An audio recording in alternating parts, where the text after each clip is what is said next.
Chapitre 123 La première onde. Il n'y eut ni annonce, ni bascule brutale. Aucun signe qui aurait permis de dire « tout a commencé ici ». Quelque part, dans une zone sans importance stratégique, il y a participé à une discussion banale. Une de ces réunions improvisées, sans structure, sans statut, où l'on parlait plus pour ne pas rester seul que pour changer le monde. Ils étaient une douzaine. Des profils sans lien apparent, une infirmière, un agriculteur, un enseignant, 2 jeunes encore sans emploi stable, un ancien cadre reconverti trop tard. Rien qui mérite l'attention d'un système. Ilia ne parla pas longtemps. Il ne proposa pas de plan. Il ne formula pas de revendication. Il posa une question. Qu'est-ce qui fonctionne encore, ici? Au début, personne ne répondit. La question semblait presque indécente, déplacée dans un monde saturé de ce qui ne fonctionne plus. Puis quelqu'un osa. Le réseau d'entraide informelle. Sans lui, certains n'auraient pas tenu l'hiver. Un autre ajouta.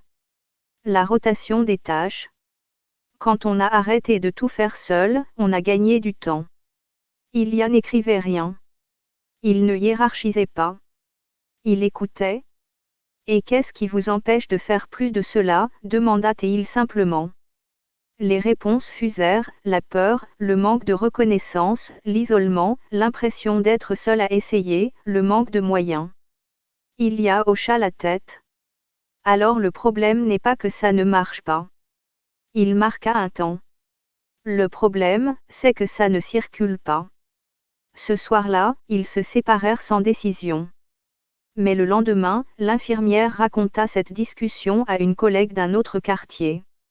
L'agriculteur envoya un message à un cousin dans une région voisine. L'enseignant évoqua l'idée devant ses élèves, sans citer de nom. Rien d'organisé. Rien de revendiqué.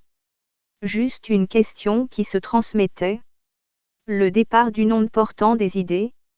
Une semaine plus tard, dans une autre ville, quelqu'un posa la même question lors d'une réunion sans lien avec la première.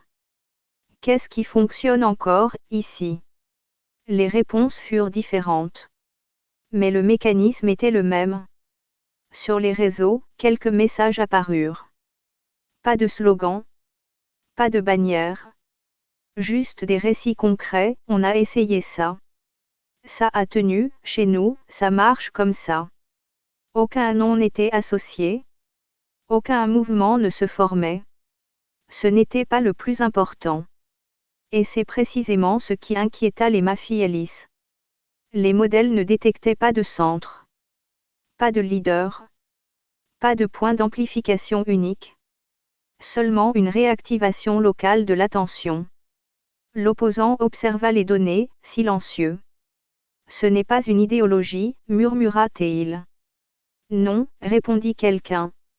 C'est une mémoire. Le premier effet n'était ni politique, ni économique. C'était plus simple. Les gens avaient cessé de demander quoi faire. Ils recommençaient à se demander ce qu'ils savaient déjà faire et pouvaient faire. Ils décidaient alors de ce qu'ils devaient faire. Et une fois qu'une société se souvient de cela, aucun système ne peut plus entièrement l'endormir.